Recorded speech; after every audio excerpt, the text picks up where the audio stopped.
Muito bem, pessoal. Para quem não me conhece, eu sou o Marco. Eu vou estar com vocês nesses 3 domingos para a gente falar sobre esse curso Espiritualidade 3.0, onde nós escolhemos 3 disciplinas espirituais: a meditação bíblica, a oração e o jejum, para a gente poder começar o nosso ano inspirados a colocar essas práticas espirituais na nossa vida. Talvez você já tenha o costume de fazê-las, mas que de repente essas aulas tragam um novo incentivo para você. Renovem o seu coração nas práticas espirituais. Talvez traga ainda mais convencimento para você da importância da gente praticar isso, se a gente quer ter uma vida com Deus mais profunda, e que um dos nossos objetivos é que essas aulas também sejam práticas. Então a gente vai trazer algumas orientações de cunho prático. Como fazer? Como colocar isso no meu dia a dia? E aí então você pode ficar muito à vontade para tirar dúvidas também. Então eu pretendo deixar no final um tempinho para isso, mas conforme a aula for acontecendo também, se alguma dúvida surgir, é só você levantar a sua mão para a gente poder te ouvir também. Tá joia? O meu desejo, a minha oração é realmente que esse tempo aqueça o seu coração para as práticas espirituais, para que você veja que existe muito mais de Deus para nós. E se talvez a gente está meio desanimado na nossa vida com Deus, na nossa fé, seja porque talvez a gente não esteja usando os meios adequados e da maneira adequada para a gente se aproximar de Deus do jeito que Ele quer que a gente faça. Às vezes a gente tem a impressão de que Deus está longe de nós, não é? E de que Deus talvez não esteja com a sua atenção em nós, quando na verdade Ele abriu um caminho para a gente poder encontrá-lo. As práticas espirituais são pontes de encontro entre nós e o Senhor. Existem várias, como a gente vai conhecer hoje nessa aula introdutória. Quero incentivar você a fazer uso dessas práticas para que você tenha uma experiência com Deus mais viva, mais real, mais profunda, porque é isso que as práticas espirituais podem gerar no nosso coração. Vamos começar definindo o que é disciplina espiritual ou práticas espirituais. Richard Foster é um autor que ficou conhecido por falar bastante das práticas espirituais, e ele escreveu um livro que eu vou recomendar para você que queira começar a sua caminhada ou seguir a sua caminhada nas práticas espirituais. Daqui a pouquinho eu vou mencionar o livro dele, e ele traz uma ideia, ao invés de definir de forma palavra por palavra o que é disciplinas espirituais, ele faz uso de uma ideia, de uma imagem, que eu acho que é bastante oportuna, que nos ajuda a entender o que são as práticas espirituais. Ele vai dizer que as disciplinas espirituais é algo como se colocar no sol para se aquecer. Ninguém consegue produzir calor sozinho, apenas ficar diante daquele que pode aquecer. É isso que a gente pode fazer. Então, as práticas espirituais é a gente se colocar em contato com aquilo que pode aquecer o nosso coração.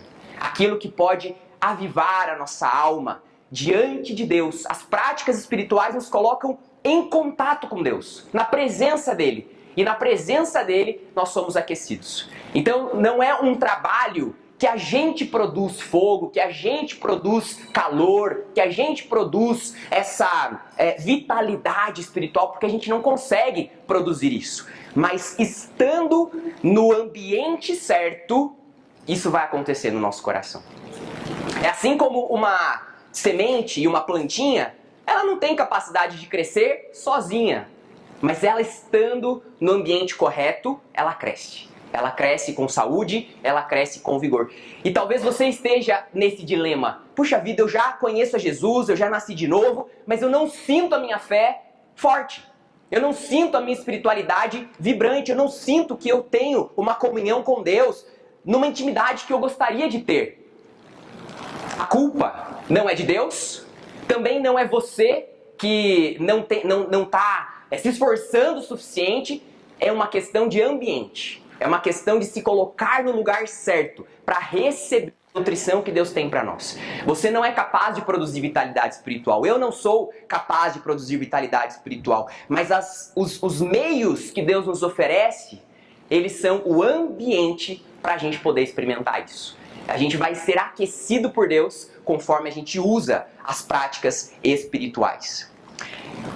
E a profundidade espiritual que eu tenho certeza que você deseja requer tempo. Requer tempo. E ela não está disponível aos que andam com pressa. Se você é uma pessoa apressada, se você é uma pessoa que não tem paciência para esperar o crescimento e o desenvolvimento das coisas, então você vai ter uma dificuldade com a profundidade espiritual. Talvez você não alcance a profundidade espiritual, porque ela requer, é algo necessário, é tempo.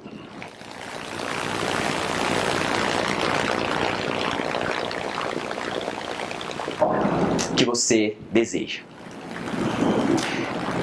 As disciplinas ou práticas espirituais são várias. Tem aquelas que eu tenho certeza que você já conhece e algumas que talvez você nunca tinha ouvido falar ou não sabia que podia ser uma prática espiritual. Então, as 3 primeiras são as que a gente vai estudar aqui nas 3 aulas: meditação, oração e jejum. Mas nós temos outras, como por exemplo o estudo da palavra, que é diferente da leitura e da meditação. É uma prática diferente. Depois a gente pode falar melhor a diferença. A simplicidade também é uma prática espiritual. A solitude, que é diferente de solidão. Solitude é quando você intencionalmente se retira para estar sozinho com Deus. Quantas vezes você vê Jesus fazendo isso nos evangelhos? Ele cultivava a solitude. Ele tinha o seu tempo de comunhão, de sociabilidade, de estar com as pessoas, de estar com a igreja. Mas ele também se retirava e buscava o seu tempo a sós com Deus. Solitude. E a gente tem dificuldade de fazer isso, especialmente no nosso tempo, em que nós temos o tempo todo, não só pessoas fisicamente com a gente, mas rede social, por exemplo. É uma grande dificuldade se manter na solitude quando você tem o seu celular por perto, não é? Porque você pode estar fisicamente sem mais ninguém, mas você está com milhares de pessoas junto com você ali no seu Instagram, no seu TikTok da vida, você está vendo tantas pessoas com você e isso dificulta a prática da solitude. O serviço também é uma prática espiritual, a confissão de pecados, adoração e celebração. Sozinhas, mais uma citação agora uma citação mesmo do Richard Foster. Sozinhas, as disciplinas espirituais nada podem fazer. Elas só podem colocar-nos no lugar onde algo pode ser feito. Elas são os meios de graça de Deus. Perfeito, né?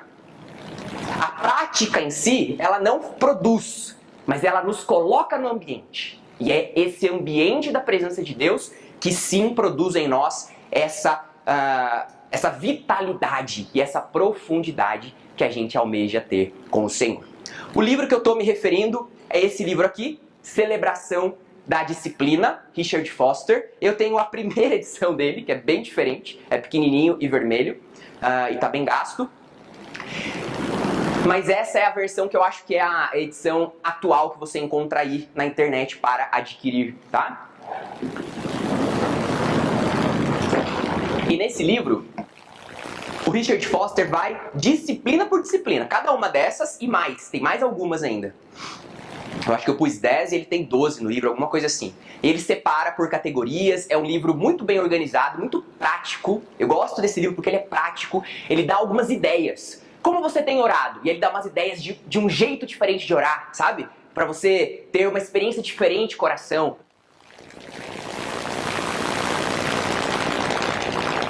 Isso não é para você fazer exatamente como ele está dizendo, mas é para te inspirar nessa prática da vida com Deus que as disciplinas espirituais nos convidam a ter. Então as disciplinas espirituais são meios, certo? São meios para desenvolver duas coisas, hein? Desenvolver o nosso relacionamento com Deus e também para o nosso crescimento espiritual. Então se você quer desenvolver o seu relacionamento com Deus, você precisa das práticas espirituais, porque elas são um meio para isso. E se você quer crescer espiritualmente, você precisa das práticas espirituais, porque elas são o meio para isso. Qual que é o risco? O Richard Foster, inclusive, coloca isso na introdução do livro dele. O risco é transformar esses meios de graça em regras e leis. E a gente é bom em fazer isso. O ser humano pega algo que é para ser dinâmico, vivo, espontâneo e transforma em regra. Jesus lutou contra isso no ministério dele, falando diretamente contra essa prática dos fariseus, dos mestres da lei. Que eles transformaram a religião, a vida com Deus, em leis, em regras. E isso tira a vida da prática espiritual. Então, cuidado para você não transformar a sua prática de vida com Deus em algo que seja meramente religioso, algo da lei, algo de uma regra, ou que você faz para se sentir como cumprir a minha obrigação do dia. Cuidado, esse não é o propósito das práticas espirituais. Se são meios de graça, são meios para você se aproximar de Deus. Olha ali o primeiro objetivo, relacionamento com Deus. É isso que é práticas espirituais. Se você faz por outra motivação, então é melhor você não fazer. Melhor você não orar. Se o seu objetivo não é se aproximar de Deus, porque você está perdendo o foco. Você está perdendo o objetivo. Para que ler a Bíblia se você não quer ser mais íntimo do Senhor? Porque a Bíblia foi dada a nós para isso em primeiro lugar. Todo o restante é consequência. Mas o principal, o coração das práticas espirituais é que a gente desenvolva o nosso relacionamento com Deus e a gente cresça espiritualmente. Um exemplo, se você separa um tempo para conversar com o seu cônjuge, com o seu namorado, namorada, porque você tem que fazer isso, porque é uma regra, uma obrigação do seu relacionamento, bom, fica evidente então a qualidade dessa relação, não é? Nós fazemos isso porque nós queremos, nós desejamos, nós valorizamos aquela pessoa a ponto de separar tempo para estar com ela. Espirituais. Olha lá o salmista Davi, que ansiava pela presença de Deus, usando algumas dessas coisas. Peço ao Senhor e a buscarei, que eu possa morar na casa do Senhor todos os dias da minha vida, para contemplar a beleza do Senhor e meditar no seu templo.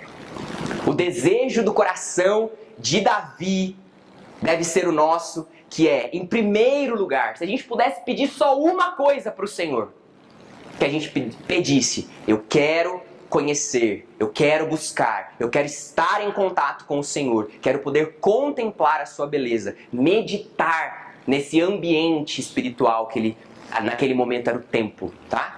Então que essa seja a nossa motivação a usarmos as disciplinas espirituais.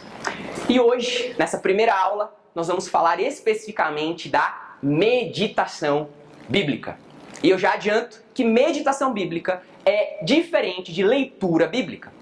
Às vezes a gente se contenta em pegar lá o nosso aplicativo bíblico e pegar o versículo do dia e, ok, já li a Bíblia. Por isso que na pesquisa a gente tem uma diferença ali, né? Como você lê a Bíblia? Você lê um versículo? Não considere isso como leitura bíblica, como meditação bíblica, né? Especificamente no tópico da leitura bíblica, a gente colocou lá um aviso. Se você só lê um versículo, diga que você não lê a Bíblia. Porque não é a maneira certa, né? De ler e de meditar na Bíblia. Mas olha que curioso. Quando a gente fala de meditação, a gente ouve essa palavra sendo muito utilizada no nosso tempo, não é? Você entra no Instagram, no TikTok, em palestra, YouTube, tem muita gente falando de meditação. Então, isso pode soar para nós, quando a gente pensa em meditação no cristianismo, como uma coisa meio pagã, né? Mas isso é uma falha nossa, por não saber que a meditação, ela é algo que a Bíblia já nos apresenta. Milênios e milênios para trás. Inclusive, quando você vai estudar a origem da meditação, algumas pessoas vão dizer: a meditação surge lá no Oriente, nas culturas budistas e tal. Mas, paralelamente, ao mesmo tempo que lá os chineses, japoneses, sei lá quem, estavam praticando meditação, os judeus estavam praticando meditação também. E eles nem tinham contato um com o outro culturalmente. Então a meditação, ela não é algo que surge num povo apenas. É algo que faz parte da dinâmica do ser humano, inclusive. Para pensar com cuidado sobre algo, isso é um tipo de meditação. Você está considerando com profundidade um determinado tema. Mas aí então a gente tem as formas de meditar. E aí tem meditação transcendental, meditação de atenção plena, e nós temos a meditação bíblica. Então a meditação é uma prática do ser humano, da humanidade. Mas a meditação bíblica é uma prática do povo de Deus. E a meditação não era algo estranho aos ouvidos dos escritores bíblicos. Se você olhar com cuidado os textos, você vai ver que a Bíblia está repleta de exemplos de meditação. Olha lá Isaac, em Gênesis 24, 63. Ao cair da tarde, Isaac saiu para meditar no campo. Essa era uma prática de Isaac. Se era de Isaac, era de muitos, com certeza, não é? Ele saiu para meditar no campo. O Salmo 119, 148. Fico acordado nas vigílias da noite para meditar na tua palavra. Uma escolha deliberada. Estar acordado para meditar na palavra. 1 Timóteo 4,15. Paulo dando conselhos a Timóteo. Ele diz, medite. E essa palavra, no original, tem essa ideia de meditar, de ponderar, de gastar tempo pensando. Estas coisas que eu tenho ensinado, dedique-se a elas, para que o seu progresso seja visto por todos. Crescimento espiritual, não é? Medite, não é só ouvir. Lê uma vez a minha carta, Timóteo. Pondere, medite, gaste tempo. Isso é meditação.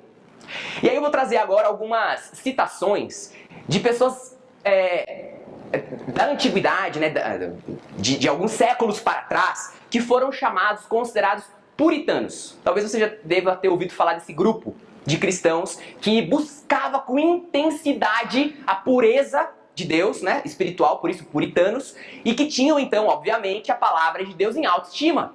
E eles escreveram livros e livros e livros sobre como eu e você podemos aprofundar a nossa experiência com a palavra de Deus. E aí, obviamente, eles falavam muito sobre meditação, meditação bíblica. Eu quero trazer alguns... incentivar, gente. Algumas delas são muito impactantes, outras são um grande puxão de orelha, mas eu acho que vale a pena a gente ouvir o que esses homens de Deus têm para falar para nós. Thomas Watson foi um pastor puritano inglês, lá de 1600 e pouco, e ele diz assim, olha só, importante, sem meditação, a verdade de Deus não ficará conosco. O coração é duro e a memória escorregadia. Quem se identifica? E sem a meditação, tudo está perdido. A meditação imprime e prende uma verdade na mente. Como um martelo leva um prego à cabeça, assim a meditação leva uma verdade ao coração. Sem meditação, a palavra pregada pode aumentar o entendimento, mas não o afeto. A mudança de coração mesmo não acontece sem meditação. E sem meditação, a gente não vai furar a dureza do nosso coração. Ler rapidinho não é suficiente para entrar, para penetrar no nosso coração, porque o nosso coração é duro. E a nossa memória, a gente sabe como é, né? Ainda mais no tempo que a gente vive com tantas informações. Então a meditação, fato, experimentar a palavra de Deus na nossa alma.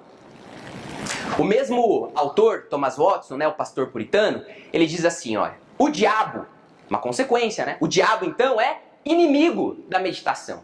Ele sabe que a meditação é um meio de organizar o coração e trazê-lo para um quadro gracioso.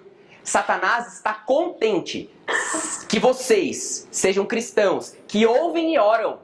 Olha só, Satanás está contente para que vocês não sejam cristãos que meditam. Ele pode suportar a sua arma, desde que você não coloque nela esta bala da meditação. Então ele até deixa que você se contente com a sua prática espiritual quando você fala assim, eu sou um cristão que, tá 100%, porque eu leio a Bíblia, ouço a palavra, né, e oro. E aí ele está dizendo assim, o diabo está te enganando, porque ele está te escondendo a bala. Ele está te escondendo aquilo que é o mais importante desse negócio todo, que é a meditação das Escrituras. Ele vai te enganar dizendo que você está indo bem, se você não perde essa devocional diária, se você lê lá a Bíblia todo dia, se você não falta no culto, se você ouve pregação. Mas se você não está meditando nisso que você está lendo e ouvindo, então ele consegue ficar satisfeito. Porque ele sabe que você não vai alcançar níveis muito altos se você não praticar a meditação bíblica. outro puritano, o James Ussher, ele foi um arcebispo da igreja da Irlanda, ele diz assim, ó: 1 hora gasta assim, falando da meditação bíblica, vale mais que 1000 sermões. E isso não é uma depreciação da palavra, mas uma honra a ela. Forte, né? John Ball, pregador inglês, ele foi divulgador dos ensinos de John Wycliffe. Vocês já devem ter ouvido falar, o pré-reformador lá da Inglaterra. Um pouquinho mais anterior ainda no tempo. E ele diz assim, ó: ninguém pode isentar-se desse dever a menos que ele tenha o propósito de viver de forma inútil para os outros, desconfortável para si mesmo e desobediente contra Deus. A não ser que você tenha esse objetivo, não medite nas Escrituras. Se você quer ser útil para os outros, se você quer ter menos desconforto na sua vida e se você quer ser obediente a Deus, então medite nas Escrituras.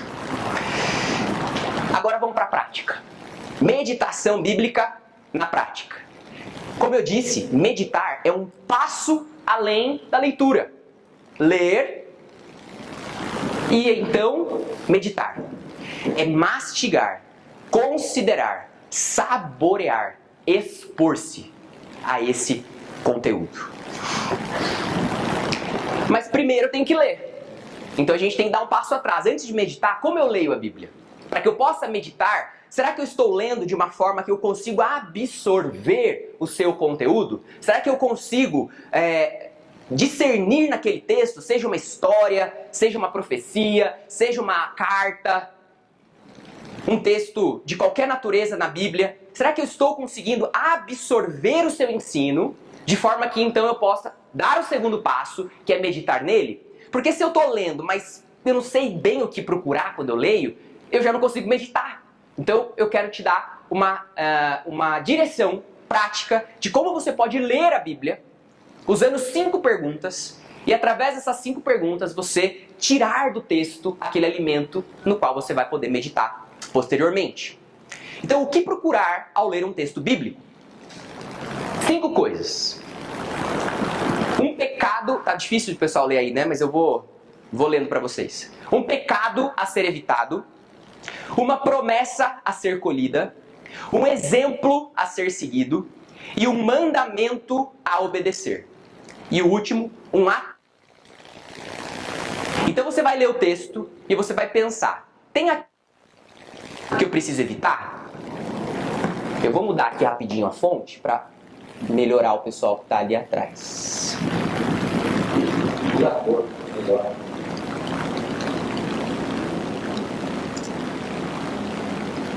Acho que vai dar bom.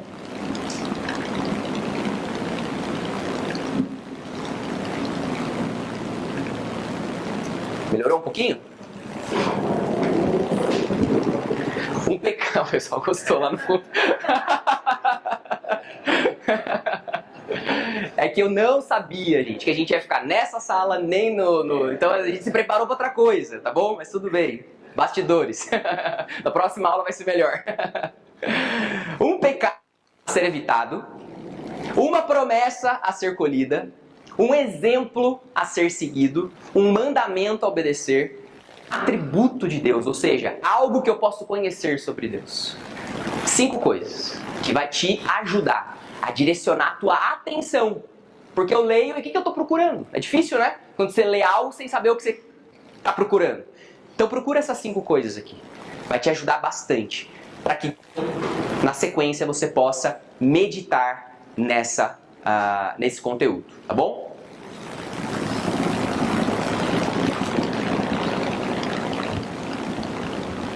Os puritanos desenvolveram muito a questão da meditação bíblica de forma prática, para que as pessoas pudessem praticar, para que isso não ficasse restrito ao sacerdote, ao pastor, ao pregador, para que fosse algo que as pessoas pudessem desenvolver na sua vida cotidiana. O trabalhador braçal, o pai de família, a mulher que está lá correndo, outro, as pessoas na sua vida comum. Os puritanos, eles tinham essa visão de viver a espiritualidade na vida comum, na vida do dia a dia. Porque às vezes a gente ouve uma aula como essa e fala assim, eu preciso sair do meu emprego. Eu preciso de férias, então, para meditar na Bíblia. Eu preciso ter 5 horas por dia para fazer isso. Não.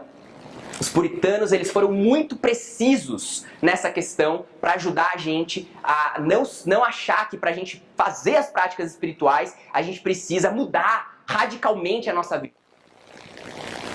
Essas coisas, mesmo que você tenha uma vida mais corrida, claro que às vezes você vai precisar priorizar algumas questões, mas aquilo que é imprescindível, né? Você tem um filho pequeno, você tem um trabalho que requer sua atenção, você tem responsabilidades, ainda assim é possível fazer as práticas espirituais se você tiver algumas orientações práticas. E aí então os puritanos fizeram isso por nós. E aí, então esse autor ele é do nosso tempo, tá? Ele escreveu O Plano de Deus para a Batalha da Mente, que é um livro só sobre meditação bíblica. Ele pega muito, né? Ele vai trazer pra gente um resumo do ensino dos puritanos. Então o David Saxon ele vai dizer: o povo de Deus pode praticar a meditação ocasional a qualquer momento, em qualquer lugar ou em qualquer situação. Ela faz uso de cada experiência diária, comparando-a ou contrastando-a com as maiores verdades da palavra de Deus. Então aqui nós temos uma divisão entre meditação ocasional e a meditação formal.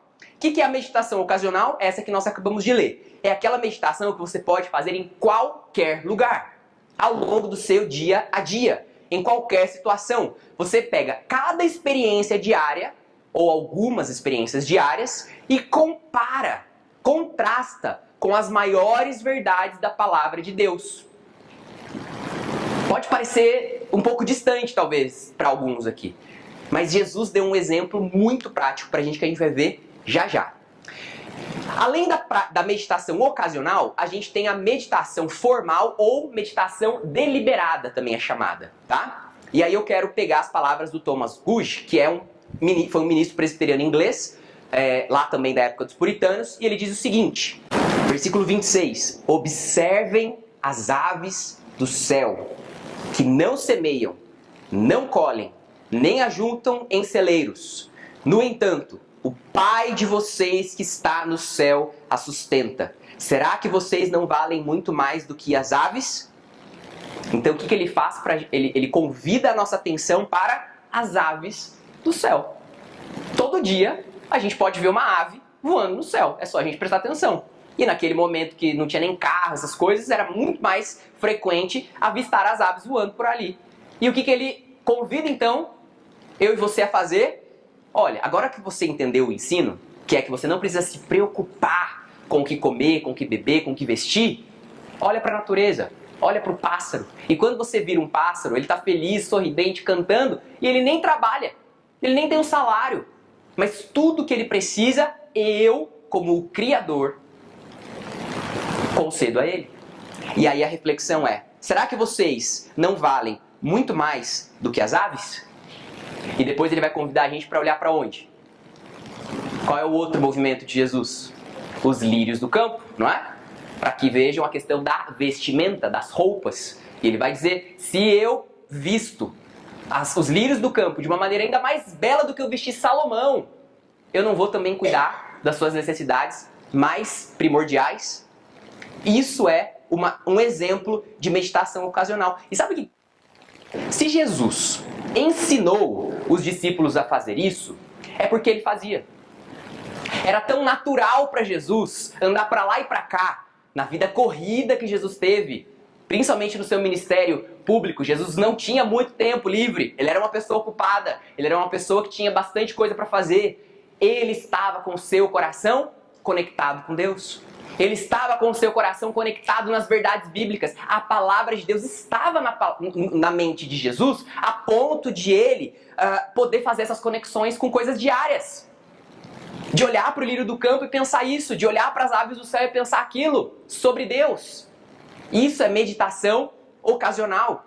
E Jesus é uma inspiração, porque todo o tempo ele tem a palavra de Deus, na sua boca. São as palavras que a gente vê Jesus o tempo todo recitando de memória, porque ele gastava tempo lendo e meditando. As suas últimas palavras em vida, aqui na terra, na cruz, foram as palavras do Salmo 22. Olha que poderoso isso. No momento, era ali que estava o coração dele, conectado com o Senhor. E nos dias triviais, de andar para lá e para cá, nos afazeres da vida, o coração de Jesus também estava conectado com a palavra de Deus. Então isso é meditar ocasionalmente. Quando você consegue fazer links entre o que você está vivendo no seu dia a dia com a palavra de Deus. Tanto coisas boas quanto coisas ruins. Por exemplo, algo que eu tenho buscado fazer com frequência. Algo ruim acontece na nossa vida, algo ruim acontece que te deixa irritado, ou chateado, ou, enfim, impaciente com alguma questão, e aí você respira fundo e conecta. Daqui a pouco Jesus vem, daqui a pouco Jesus restaura, não vai ter mais injustiça. Esperar, não vai ter mais pessoas falando coisas que não devem, não vai ter mais pessoas que têm um comportamento nada a ver, não vai ter mais, nem o meu comportamento nada a ver vai acontecer mais. Então a gente é consolado. E a palavra de Deus diz: consolem-se uns aos outros com essas palavras. Paulo está dizendo, quais palavras? A volta de Cristo. A volta de Cristo e a ressurreição das nossas almas. E aí eu fiz essa pergunta faz algum tempo para vocês aqui, quem estava na última aula da escola discipuladora na classe da Elide. Eu perguntei, quanto tempo a gente gasta lembrando-se do céu? Que essa realidade vai acontecer, que Jesus vai reinar, que Jesus vai trazer restauração. Porque, gente, é no trânsito que a gente tem que lembrar disso, sabe? É quando o bebê não para de chorar que a gente tem que pensar nisso. É em todos os lugares. Nisso e em outras verdades bíblicas. Outra verdade bíblica, o Senhor está comigo. Agora, nesse momento, nessa dificuldade, nessa questão, Ele prometeu, eu estarei com vocês todos os dias, até a consumação dos séculos. Quando que você tem que lembrar disso? Não é quando você está no culto. É quando você está passando perrengue no seu dia a dia. E isso é meditação ocasional. É quando você consegue conectar. E o Espírito Santo, obviamente, é esse grande ajudador que vai nos fazer lembrar dessas verdades, não é? Então a gente tem que pedir para Ele: Espírito Santo, me ajuda no dia de hoje a lembrar daquilo que eu preciso, no meu dia a dia. E Ele vai certamente te ajudar nisso. Isso é meditação ocasional. Agora eu vou dar um exemplo de meditação deliberada, que é quando você para tudo para fazer essa meditação e usar a tua mente, sua imaginação para eu usei a definição de meditar ali atrás como mastigar, saborear as escrituras, não é? Então vamos fazer isso usando o Salmo 23, por exemplo, que é um salmo poderoso para a gente iniciar essa prática. Eu peguei os primeiros 3 versos. O Senhor é o meu pastor, nada me faltará. Ele me faz repousar em pastos verdejantes. Leva-me para junto das águas de descanso. Refrigera minha alma. Guia-me pelas veredas da justiça, por amor do seu nome. Eu leio esse salmo algumas vezes. Primeiro passo, leitura. E aí eu vou meditar nesse salmo. Eu posso fazer isso de várias formas, mas uma forma que eu gosto de fazer, que você pode começar a fazer, é feche os seus olhos. Você pode buscar alguns recursos para você não se distrair, como por exemplo, colocar um fone de ouvido com alguma música calma, se isso te ajudar, porque às vezes você mora num lugar barulhento, não é? Às vezes tem coisas que te tiram a atenção, pessoas que têm até grandes dificuldades com desatenção, pequenos ruídos podem te distrair, então faça uso de estratégias. Mas você pode se acalmar, fecha os olhos, respira fundo, se acalma e começa a pensar nisso que você leu. E se você quiser, você pode fazer isso de várias formas. Uma forma é você pôr, por exemplo, essa parte da Bíblia para falar. Você pode colocar o áudio, né? Nos aplicativos você pode pôr para o narrador ler para você. E você vai ouvindo esse salmo com os olhos fechados. E aí o que você faz? Você imagina. Você imagina isso acontecendo. O Senhor é o meu pastor, nada me faltará. Então você pode imaginar você caminhando e o Senhor Jesus com você. E Ele é o seu pastor. Ele está cuidando de você. Ele está te protegendo. Ele está te acompanhando. Ele está comigo. Nada me faltará. Absorve essa verdade bíblica no seu coração. Ele me faz repousar em pastos verdejantes. Imagina um pasto verdejante. Imagina um lugar bonito. Um lugar gostoso. Uma natureza bonita. E você imagina você repousando. Descansando. Talvez sentado. Talvez numa cadeira confortável. Talvez no chão. E Jesus está ali pertinho de você para te proteger e para te abençoar com aquilo que você precisa. Ele me faz repousar. Ele me leva para junto das águas de descanso. Aí você pode imaginar que tem água ali. Um lago, uma corrente de água. Ele me leva ali, um lugar que tem água fresca, um lugar onde eu posso descansar. E ele refrigera a minha alma. E você pode imaginar isso acontecendo com você e experimentar isso. E ele me guia pelas veredas da justiça, por amor do seu nome. E aí você pode imaginar que você já descansou e agora você continua andando. Só que ele está te guiando. Ele está te mostrando o caminho. Ele está te mostrando as veredas da justiça. E ele faz isso porque ele é bom, por amor ao seu próprio nome. E você vai fazendo isso. Cada vez que você fizer isso é diferente. Cada vez que você fizer isso, um detalhe novo vai acontecer. Porque você vai linkar com o que está vivendo. Você vai aplicar isso à sua realidade. Então, qual que é um componente importante para a meditação bíblica? A imaginação. A gente às vezes para de usar a imaginação depois que a gente cresce, não é? As crianças são super criativas e imaginativas por natureza. Você é imaginativo por natureza. Só que a gente deixa de usar isso que Deus nos deu. E para a leitura bíblica e para a meditação isso é extremamente importante. Quando você está lendo uma história, Jesus numa cidade curando não sei quem, você tem que ver isso, meu querido. Se você não vir Jesus andando, se você não vir Ele curando, se você não vir as pessoas, se você não vir a expressão, se isso não acontecer, você perde a força. E aí então você está só lendo, você não está meditando. Tem pessoas que já me relataram que o seriado The Chosen ajudou elas a colocar cor e movimento nos evangelhos. Quem passou por essa experiência ouvindo ou vendo The Chosen? É um recurso, que bom! Ele ajuda a gente a pôr aquilo de forma física, palpável pra gente. Mas eu quero te convidar todo texto narrativo. Todo texto narrativo. Você criar essa imagem na tua mente. Se você quiser meditar nele, tá bom? Se você for meditar na palavra. Toda vez que eu ler a Bíblia eu tenho que meditar? Não. Não de forma deliberada. De gastar o tempo parado, né? Leio e medito. Não, às vezes você vai ler e aí você vai fazer a meditação ocasional. Que você vai então lembrar daquilo ao longo do seu dia. Por exemplo, como é que eu meditaria ocasionalmente usando o Salmo 23? No meu dia a dia, eu lembrar, o Senhor está comigo. Ele é o meu pastor, nada me faltará. Se eu estou com medo, se eu estou com receio de alguma coisa nesse dia, se eu estou tendo alguma dificuldade numa área da minha vida, eu lembrar dessa verdade. Mesmo que eu não consiga fechar os olhos e tal, mas eu estou ali, lembrando dessa verdade, eu estou meditando ocasionalmente. Certo? Então, para a gente fechar e abrir aí para um minutinho de dúvida, o David Saxon, o autor que eu citei agora há pouco, ele diz que o que uma pessoa habitualmente escolhe meditar no seu dia a dia revela sua verdadeira condição espiritual. Não se enganem, você medita em alguma coisa. Não se engane, todos nós aqui meditamos. A questão é no quê? Nós podemos meditar nos nossos medos.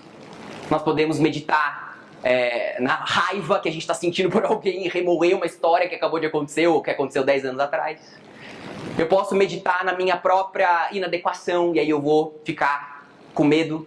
Eu posso meditar em trilhões de coisas. Na injustiça do mundo,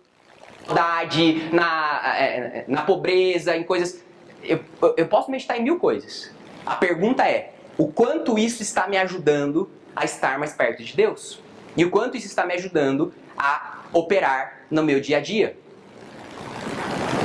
Que a gente possa ser mais parecido com Jesus. Que no dia a dia dele, o que pulsava, o que vinha à mente dele com maior frequência era a palavra de Deus. Então, para a gente poder meditar ocasionalmente, a gente precisa ler. A gente precisa estar em contato. Porque senão, sabe o que você vai lembrar? Você vai lembrar do meme. Você vai lembrar do meme. Você vai lembrar da piada. Você vai lembrar do vídeo que você assistiu. Você vai lembrar do comentário que alguém fez. Porque é o que você está em contato. Percebem? Então, se os seus links são o meme que você viu, a história que você viu, o vídeo triste que você assistiu, o filme que você viu no fim de semana, tá tudo bem, viu? Não tem problema. Mas se é só isso que a sua mente linka nas coisas que você vive no dia a dia, tá aí a sua verdadeira condição espiritual. Porque você medita ocasionalmente com tudo que você faz e vive e assiste e absorve no seu cotidiano. E se você começar a fazer isso com a palavra de Deus, como a sua vida vai ser diferente? E se você começar a fazer isso com as palavras vivas do Senhor, como o seu ano de 2024 vai ser diferente? Projeta isso. Vale a pena. Muda a nossa vida. E é isso que Deus quer que a gente faça. De hoje. Henry Scudder, ministro presbiteriano inglês. Pois, de acordo com a meditação de uma pessoa, tal ela é.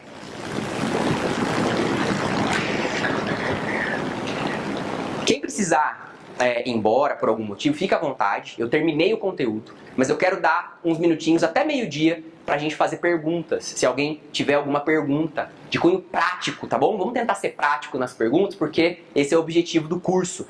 Eu quero dar um tempinho pra vocês. E se Deus quiser, na semana que vem, a gente vai começar no horário, a gente vai ter todo o tempo disponível, a gente não vai ter problemas técnicos e a gente vai conseguir ter mais tempo pra isso, tá bom?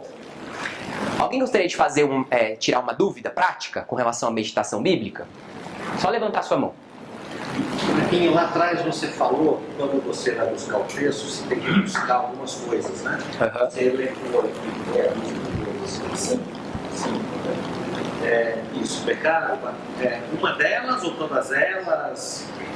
Ótimo, ótimo. Então o Moacir está perguntando, quando eu estou lendo um texto, eu tenho que buscar todas essas perguntas, todos esses pontos, ou um deles, tal, o que se aplicar. Esses 5 pontos, eles são algumas guias, né, pra gente, referências. Mas tem textos que não vai ter um pecado pra gente evitar. Tudo bem, então não se aplica aqui. Mas vai ter uma promessa. Então ali eu tô colhendo a promessa. Um exemplo a ser seguido. Uma história, uma narrativa, né? Alguém que nos inspira. Um personagem bíblico que fez algo certo. Ou um exemplo do que não fazer também, né? Pode ser. Então tá ali pra gente pegar. Então é apenas ferramentas que você vai usar daquilo que for necessário no texto, tá bom? Nos textos que você usou como exemplo, você pode dar exemplo de procurar isso no texto para cá? Claro. Então, por exemplo, a Sil está perguntando se eu posso pegar o texto que a gente leu e pegar alguma coisa aqui, ó. Vamos tentar fazer isso junto? Nesse texto aqui de Mateus 6, que Jesus nos convida a não nos preocuparmos com as coisas e olharmos para a natureza em busca de inspiração. O que vocês estão colhendo aqui? Um exemplo a ser seguido, porque Jesus meditava ocasionalmente, Ele quer que a gente faça. O que mais? Uma promessa para a nossa vida. O que mais?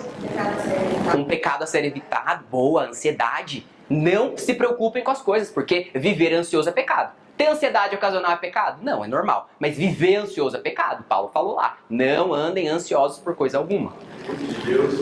Atributo de Deus, excelente. Ele cuida de nós, Ele é o provedor. Mano, tem uma coisa que eu aprendi quando fui decupar as histórias para contar, são 3 regrinhas assim. Prestar atenção nos detalhes, fazer perguntas autênticas e visualizar a cena. Deixa eu repetir isso pro microfone então, Dan. Nas histórias que você aprendeu a contar, 3 detalhes. Primeiro, prestar atenção aos detalhes. Prestar atenção aos detalhes. Fazer perguntas ao texto. Fazer perguntas ao texto. Visualizar a cena. Visualizar a cena. Isso eu trouxe para a minha leitura bíblica. Excelente. A história, eu faço a mesma coisa, só que história bíblica consigo fazer essa meditação. Tudo a ver com a nossa aula, né? Detalhes, visualizar e o quê? E fazer perguntas. Perfeito. Muito bom. Obrigado. Pois não. Como escolher o texto? Ah, ótimo. Como escolher o texto? Difícil, né? Às vezes a gente não sabe como fazer isso, né? Eu sugiro, de verdade, que vocês façam um plano de leitura bíblico. Do começo ao fim. Tem vários disponíveis nesses aplicativos bíblicos. Esse é o aplicativo mais famoso, que é o do YouVersion, sabe? É só você digitar Bíblia Sagrada, provavelmente vai ser o primeiro lá. Mas se você quiser ter certeza, escreve YouVersion, né? De versão em inglês, né? Você, versão, uma coisa assim. Então, esse aplicativo tem para Android e para iPhone, você tem várias... ou você pode baixar na internet, tá? Plano de leitura bíblica. Que você pode fazer o quê? São leituras que vão misturar, no mesmo dia, alguns capítulos do Antigo Testamento e alguns capítulos do Novo Testamento. E aí, o que eu sugiro que você faça? Que você faça a leitura normal, leia, você vai gastar 10 minutos para fazer essa leitura, que são 4 capítulos, geralmente, né, por dia. Aí você deu o primeiro passo, a leitura do dia está feita. Mas você faz isso com atenção a isso aqui que a gente acabou de falar. tem uma promessa para eu colher aqui? Tem um mandamento bíblico para eu seguir? Tem algo de Deus sendo revelado para mim nisso que eu acabei de ler? Seja do Antigo, seja do Novo? E então eu vou permitindo que aquilo entre no meu coração como ensino. E aí se eu sentir vontade, ou se eu quiser reservar um tempo para meditação deliberada, formal, eu posso, um texto que me inspirou, puxa vida, esse texto aqui é maravilhoso, eu preciso pensar nele com mais cuidado. Aí você gasta lá mais 5 minutinhos, fecha seus olhos, pensa, deixa aquilo entrar no seu coração. Ou ao longo do dia você faz o quê? A meditação, como é que é? Ocasional, obrigado. A meditação ocasional é essa meditação de que você vai ao longo do seu dia a dia e lembrando do que você leu lá, que você colheu. Puxa, olha essa promessa aqui, me se aplica agora aqui na minha vida, né? Olha isso aqui, né? Lembrar que Deus é isso agora me ajuda. Então, o Espírito Santo também vai te ajudar nessa dinâmica. É uma prática que você fazendo com consistência vai ficando cada vez melhor. No começo pode parecer um pouco difícil, estranho, não é tão rápido disso acontecer. Não se preocupem, vale a pena o esforço e a prática, tá bom? Então a minha sugestão é que vocês já tenham esse guia. E temos o nosso devocionário, né, da Igreja do Calvário, que também pode ser um guia, se você quiser. Lá tem os textos do dia sugeridos para você ler, e aí você pode ler o texto todo, tá bom? Quando você fala em lembrar durante o dia, está implícito e está pressuposto que você lê. Exato. No começo do seu dia. Enquanto eu Entendi. aula membresia, você não dizia para as pessoas. Comece o dia lendo, né? Se você precisa se aplicar na sua leitura, tentar encaixar no seu dia, um horário para isso, Fica difícil. Se você desafiar, acorda 5 minutos mais cedo, depois você acorda 10, Sim. você vai desenvolvendo isso. Perfeito. Você vai encaixar durante o dia. Eu posso ler a Bíblia, se meditar durante o dia, ok. Mas como prática espiritual, recorrência, precisa ter essa consciência. Tem que ser a primeira coisa do dia. Você deixar para a nossa agenda. Perfeito. Então a gente vai encerrar com essa palavra do Hermas. O Hermas está dando essa sugestão. Quem puder, a Bíblia, antes de fazer qualquer outra coisa, faça isso. Realmente é mais fácil. Quem já testou sabe. É mais fácil você fazer isso no começo do dia do que no final. Às vezes vai ser no seu horário de almoço. Eu sei que tem pessoas que vão encaixar ali, vai tirar um pedacinho do horário de almoço para fazer isso. Mas encontre no seu dia a dia aquele momento que você vai ter mais segurança de que você vai conseguir fazer. E cada um conhece a sua agenda para fazer isso. Na maioria dos casos, de fato, é pela manhã. Para pessoas que não podem, por qualquer motivo que seja, só não deixe de ler. Porque, sem dúvida, você lendo, mesmo que seja no dia anterior, na noite anterior, no dia seguinte, aquilo ainda pode reverberar no seu coração, na semana, tá? E mesmo que não seja algo que você acabou de ler, o Espírito Santo pode trazer para minha memória um versículo que faz um tempão que eu não leio, mas está ali. Eu lembro dele, eu sei dele, eu conheço ele. Já ouvi falar dele há muito tempo. Então, só não deixe de ler, tá bom? Lígia.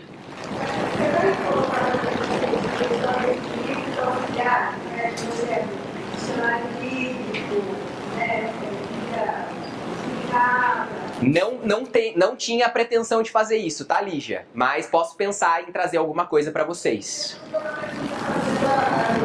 É verdade, é verdade. Aí a gente entra na prática que se vai mais pro estudo, que também é importante. É outra prática espiritual que a gente às vezes não faz. Na pesquisa, tá dando 25% só do pessoal que respondeu. O pessoal tá lendo a Bíblia, mas não tá estudando a Bíblia. Que aí seria útil esses materiais complementares, né? Porque ajuda a gente a entender o texto. Tem texto difícil que a gente não vai entender se a gente não estudar, tá bom? Então fica aí a sugestão da Lígia da gente também gastar um tempinho na semana ou no mês pra gente estudar alguma coisa da Bíblia, tá bom? Saindo a Bíblia, que ela já vem como os estudos, ela já é feita dessa forma, como lê-la o ano inteiro. Legal. Bíblias mais devocionais, né, Silvana? Excelente.